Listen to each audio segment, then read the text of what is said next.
Okay, quick update. We got Kevin. If I can grab him. Here he is.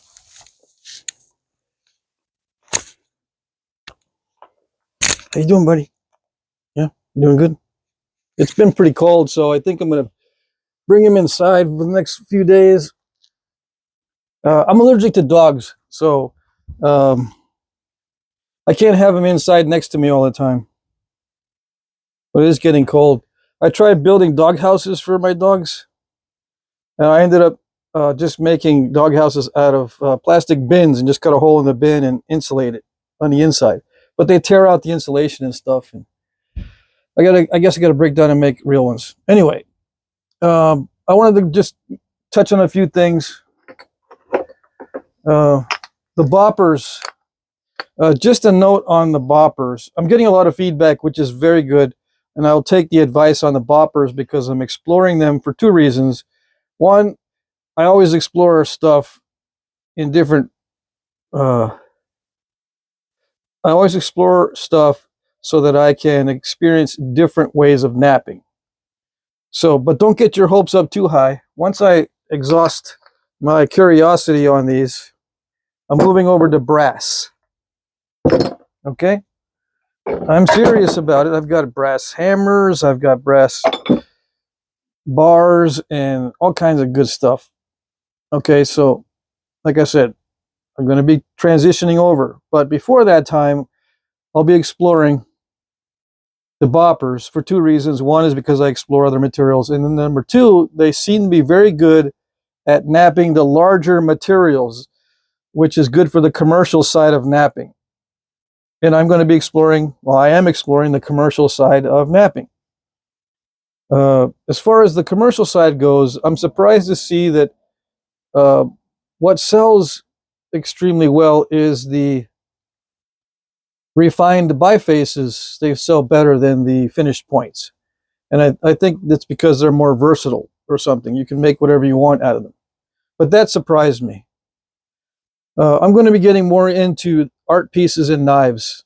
It takes me forever to do stuff. I know I've said that before, but I am going to get into doing more art stuff and the bows and arrows. I'm also making a lot of gifts. So I'm going to try to incorporate that into my weekly schedule for the auctions. Because I'm going to do auction items and then gifts, and then exploring the commercial side of making stuff with boppers off camera and on camera, and that sort of thing. The progress is kind of slow, but I'll get there. I'm also in the process of taking a lot of notes because I will write some books eventually. For now, my documentation is all in my videos. If you want to know my perspective on things, it's all in my videos for now. Okay, so yeah, continue to comment and request. I'll get to the requests and all that eventually. Let's see. Kevin's staring at me. Come here, buddy. I know. Let's see. Let's see if he looks at the camera. Can you see? No? Yeah, you can a little bit. Yeah. Anyway. Yeah, I gotta let him out. It's too distracting. There you go, buddy. Okay, maybe I can think. Let's see. Oh yeah, I was going to mention something from the big red book that we Texans use. Yeah. I get lots of questions, and around the holidays it comes up a lot too, these type of eccentric type things. It is discussed in the book. Okay, let me read you an excerpt from page 38. Okay, and it pertains to fakes. All right, one of the most common fakes is the chert fishhook, figure 2-32, which is there. All right, this is figure 2-32. Okay, all experts agree there is not and never has been a single authentic specimen of this form. Bone and shell fishhooks dominated the fishing technology of American Indians. In a similar vein, there are all kinds of thunderbirds. Figure 2-32, that one underneath, the little thunderbird thing. And those come in different shapes, not just that shape. All right, some small like the one illustrated, and some are small like the one illustrated, and others are very large with tremendous wingspans. Like the chert fishhook, every chert thunderbird is a fake. Okay? So I just wanted to get that clear. Hopefully you'll watch this update and won't ask me.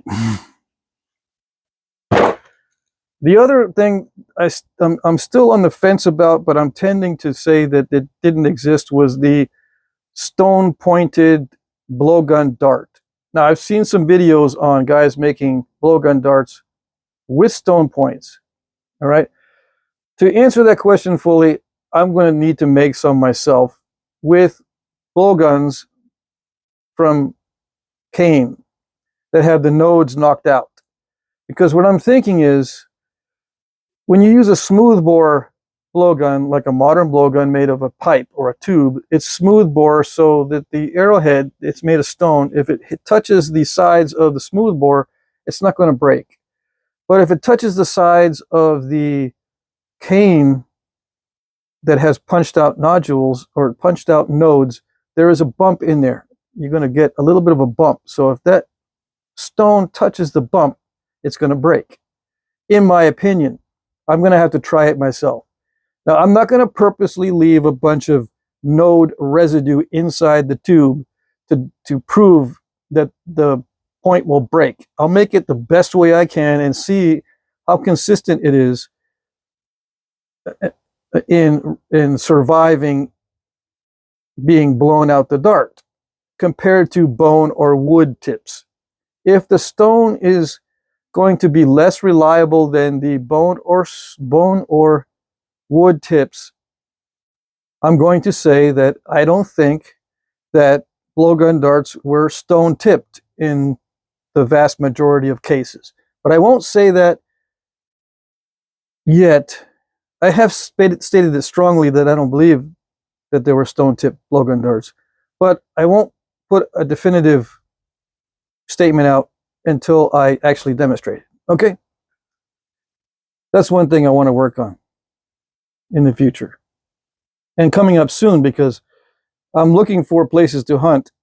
And it's funny, once you start looking, you can find them pretty easily. And I'll be shooting rabbits and squirrels and stuff. There's a lot of those around here. And I'll be using blowguns on occasion. Okay. What else?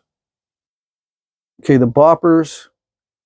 And don't get me wrong, I'm liking the boppers. And the first bopper videos, I wasn't doing so good. And then I'm progressing little by little, right? And it seems like some of you are surprised that I'm not doing so good in some of the videos on the bopper. It's because I haven't gotten used to it. I'll explore it and I'll stick with it until I feel like I've pushed the limits on my physical and mental capacity and my time constraints. I have physical and mental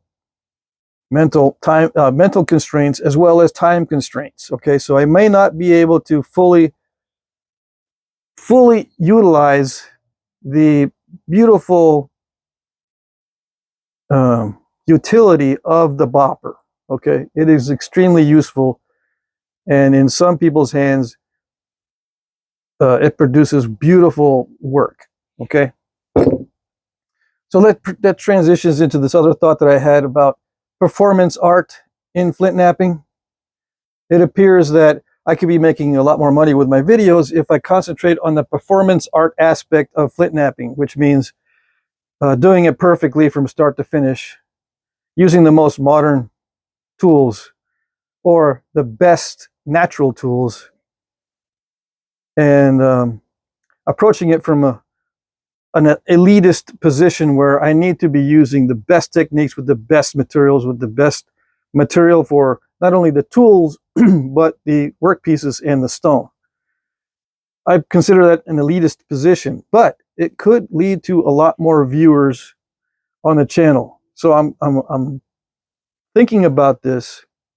Do I want to engage in performance art at the expense of trying to answer questions like, how were they made in the past?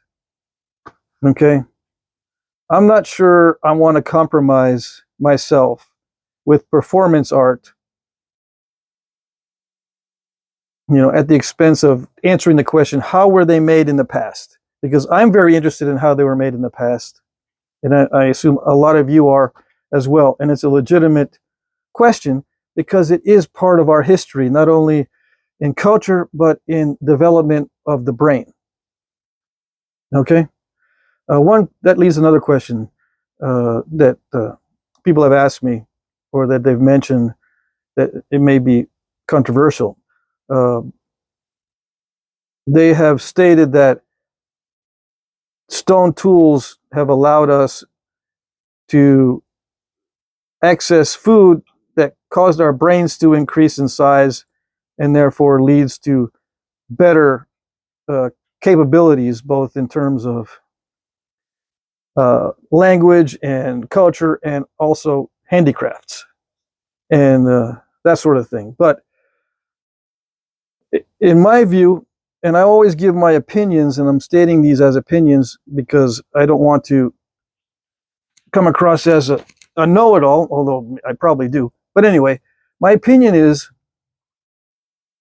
we were meat eaters and protein consumers, and our brains were expanding before we engaged in making stone tools, not the other way around. Stone tools did not give us bigger brains. We started using stone tools because our brains got bigger. My stance is we started using stone tools and developing flintknapping because our brains got bigger from our previous habits of being meat eaters.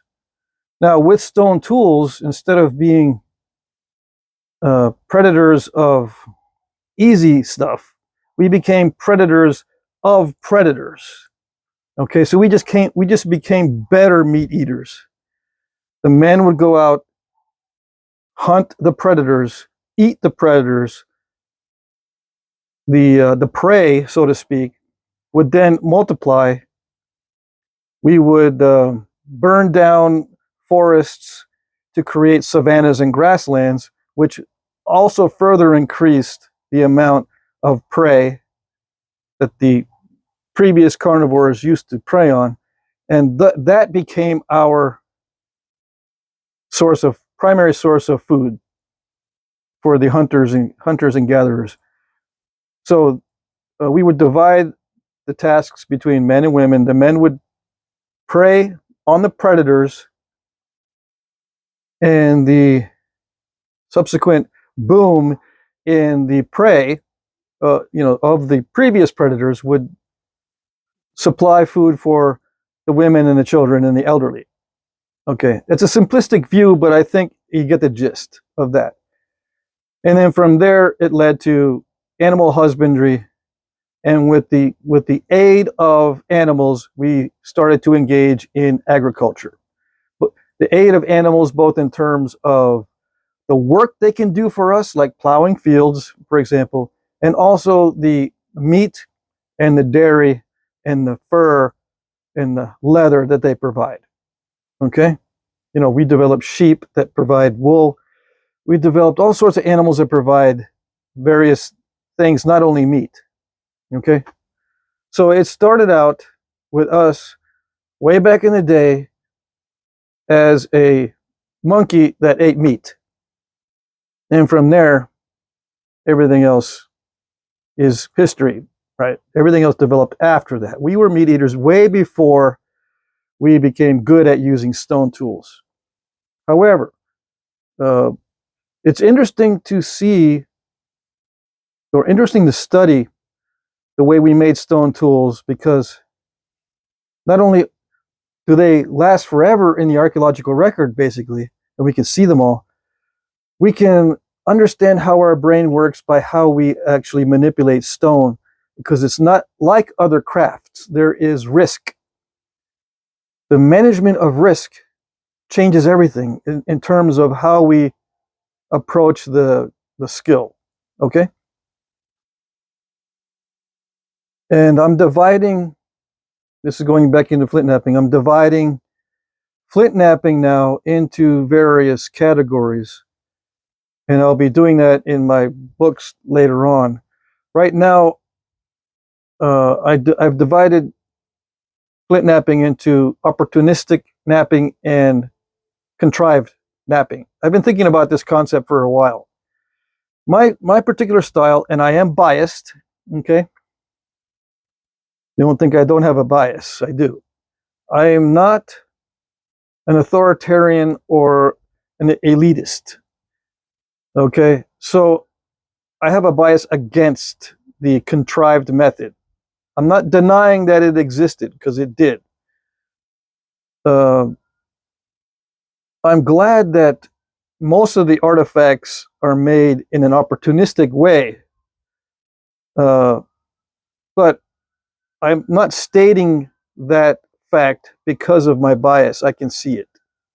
I can see that most artifacts were made in an opportunistic way, with some of them made in the contrived way. Now, we have to define what contrived and opportunistic are. Okay, so contrived has cornerstones to the definition. One cornerstone to the definition is the contrived method produces regular patterned flaking. That's one.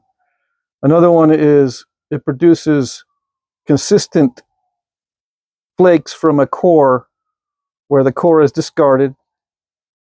It produces symmetry, left-right symmetry if you look at the face, but also if you turn the artifact to the side, you know, left-right symmetry, but you turn it to the side and it's symmetrical this way as well. So it's not curved and it's not bumpy. All right, it has symmetry in both directions. That's another way you can see that it's a contrived strategy. There's another one in there. Let's see. I wrote them down, but I don't have my notes. Anyway, you can get the idea from those that I've mentioned so far. Contrived means that there is a specific setup for each flake, and the flake itself is more predictable because you're controlling the initial conditions better than an opportunistic style. With opportunistic styles, you can predict with a reasonable amount of confidence the shape of the flake, but it's not the primary goal.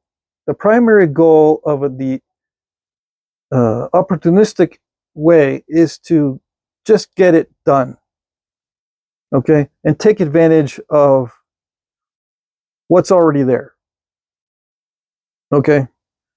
And that's the way I approach Flintknapping in my channel in most cases. I'm getting more into the contrived aspect because I want to explore all aspects. So I'm getting more into the patterned flaking and into the symmetry, into the tedious, methodical, time-consuming methods that are not expedient, and they are more controlled as far as the initial conditions and more controlled as far as the amount of skill that you have in controlling the flakes. I'm trying to develop that skill, but my preferred method is the opportunistic method, both in terms of what I can do mentally, what I can tolerate mentally, what I can tolerate physically, and what I can tolerate in terms of my time constraints. The contrived method uses up a lot of all those three. It uses up a lot of physical energy, mental energy, and time. which I think was done in the past, but it was more rare than, much more rare than the opportunistic methods. Okay, and the opportunism also incorporates expediency. So one of the cornerstones of opportunistic flaking is expediency. Just to get it done, you can take shortcuts, you can do little goof ups, and you don't care. You can use substandard materials, you can use weird tools, or insufficient tools, or tools that are not really good for what you're trying to do, that sort of thing. So one of the cornerstones of the opportunistic Flintknapping is expediency. Another is asymmetry.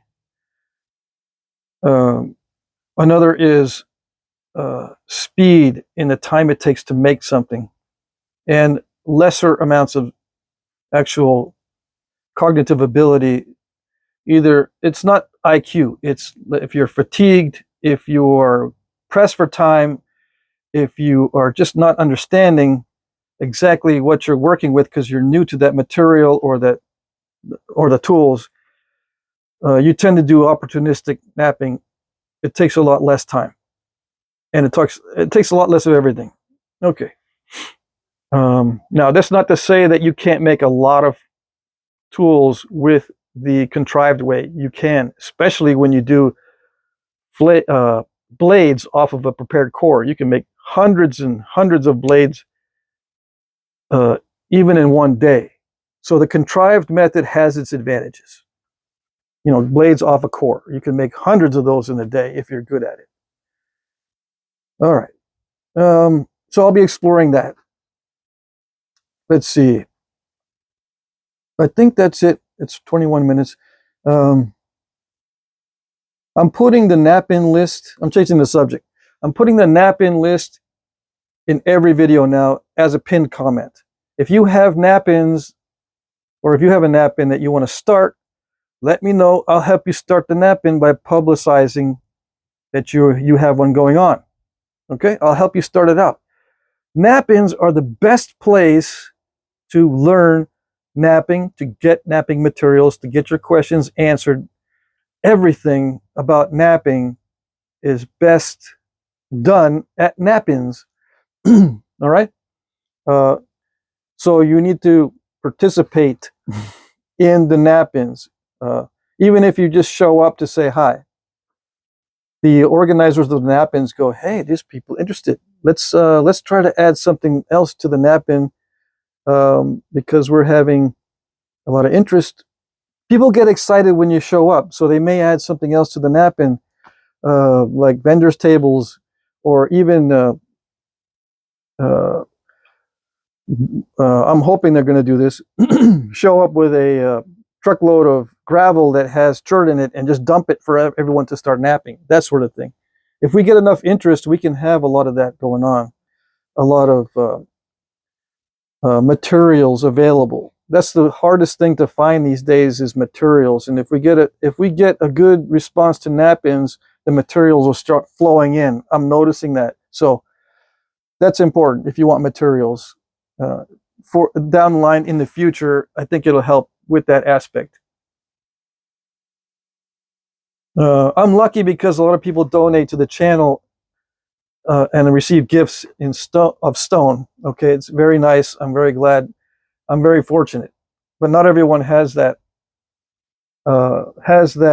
benefit. So if you can, go to a nap-in, make connections there, and then you can get your stone from friends you meet at the nap-ins.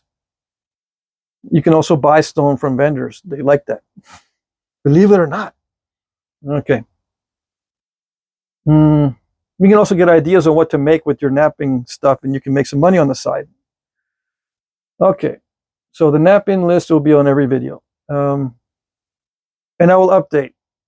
I'm going to go through and I'll look every month, I guess, and I'll try to update that every month, because the dates most of the dates on the nap-ins are from 2023. I'm going to try to update, or I am going to update the dates for 2024.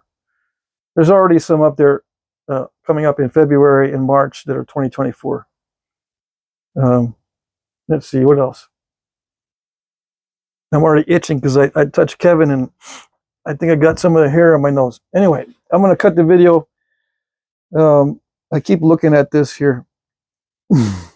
This is one of the ways I stay warm in my shop, because I have, these are just shutters open to the air, right? I got I guess 8 of these all around the shop.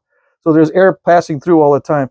So it gets very cold in here, also very hot. But in the winter, I have a cup of soup with the, what is it? Caldo de pollo, okay? Right here in this cup. And this is a heating, what is it? Hot plate. It keeps it warm. All right? In case you're wondering. When I watch videos, I look at the background stuff. And I wonder, what's all that? What is that? What is that up there? What is this? This is part of my bow tree. What's a bow tree? It's you set the bow on top of there, and you pull it down with this little doodad. It's got a scale on it. It's a fish scale, so when you pull it, you can read how many pounds it is, and then the draw length is on this, right? This is 26. That red mark is my draw length right there. But I make bows. When I'm making for myself, I usually increase the draw weight, the draw length, to 32. Yeah, 32 is the last one you can see there. That way I've got some room in case somebody decides they want to pull the bow back to 32 when I show them my bow. Sometimes it's too late to stop them because they'll forget. I'll say, here, you can see how stretchy it is.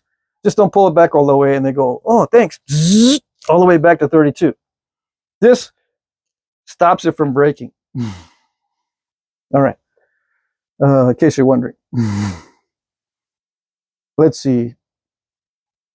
It also works better. Bows work better if you build it to be drawn to that, but only shoot at a lesser. It actually works better for some reason. It shoots faster, in my experience. Okay, but I'll be getting into that. Someone wanted me to make, well, not someone. Lots of people want me to make the bows and arrows out of stone tools. Okay, I'll do it. I've done it before, but off camera because it takes forever. And it takes several trips and several episodes. You know, first you have to cut the wood, then you got to season it. So there's like a year or 2 in there. So you can't just build it from scratch. You've got to shoot it. Well, shoot yourself cutting, or film myself cutting down a live sapling or something, or in live shoots, and then cut it to now 2 years later, where I'm shaving it down to size and everything, and then cut again, because I'll be working the bow many times. I don't want to get that on film. You know, pull the bow 100 times every so often, check to see if everything is drying properly, because they dry further after you tiller it. So they still have to season after tillering, okay? Because you expose more wood, it's going to dry out a little bit more, or it may change slightly in its poundage over time. So you can't start shooting it until it's rested after you've made it, if it's a self bow.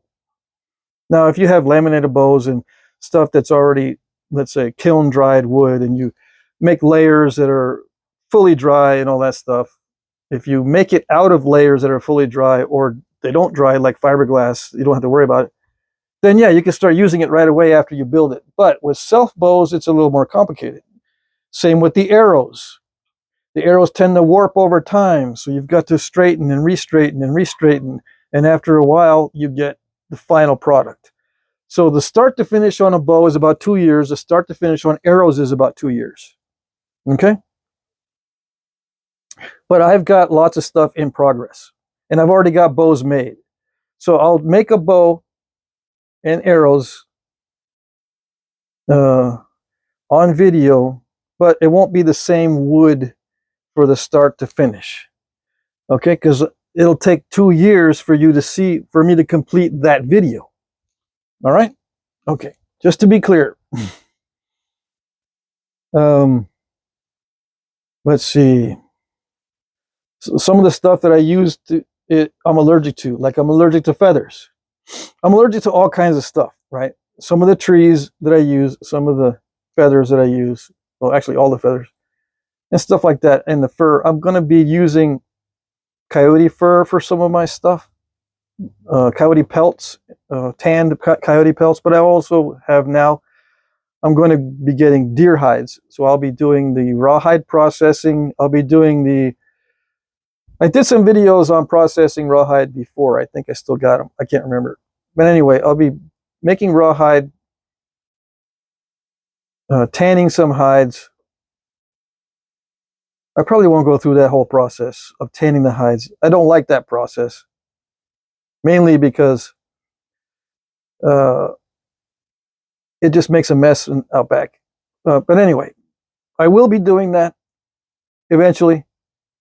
I want to get into making parfleche or parfleche, whatever, however you say it, which is painting patterns on the hides after tanning them. I won't be doing bead work. I won't be doing quill work. Just the parfleche. Okay.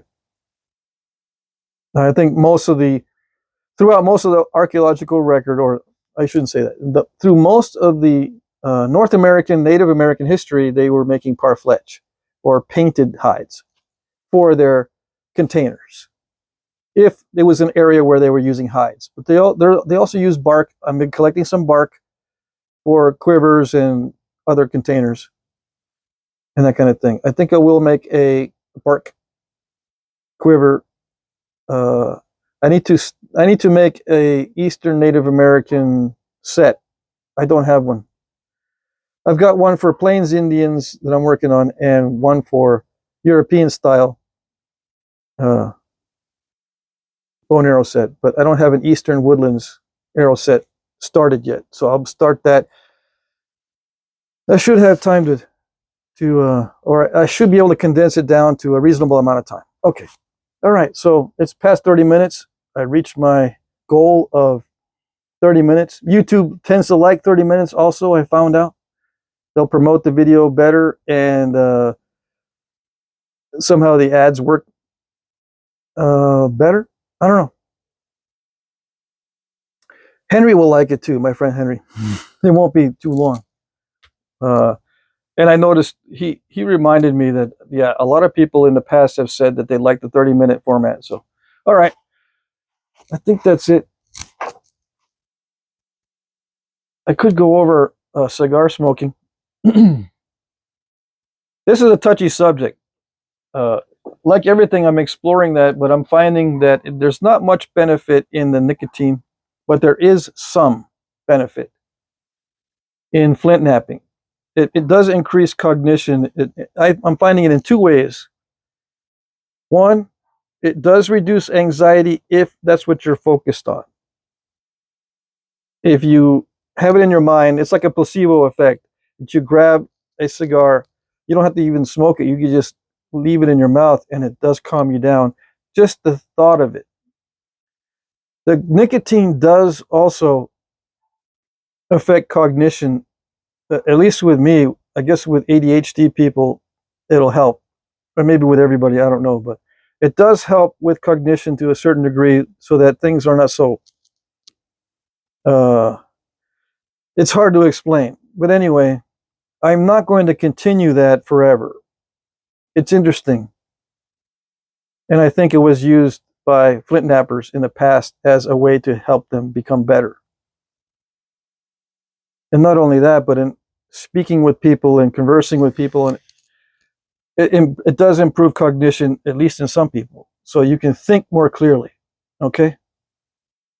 So it was used in negotiations. It was used, I think, also in difficult tasks. I don't think it was used prior to hunting because of the scent. But I think it was used prior to flint knapping or anything else that required a lot of concentration and proper judgment. Okay. I think that's it. Hope that was not too long. Hope that was interesting. I'll see you on the next video.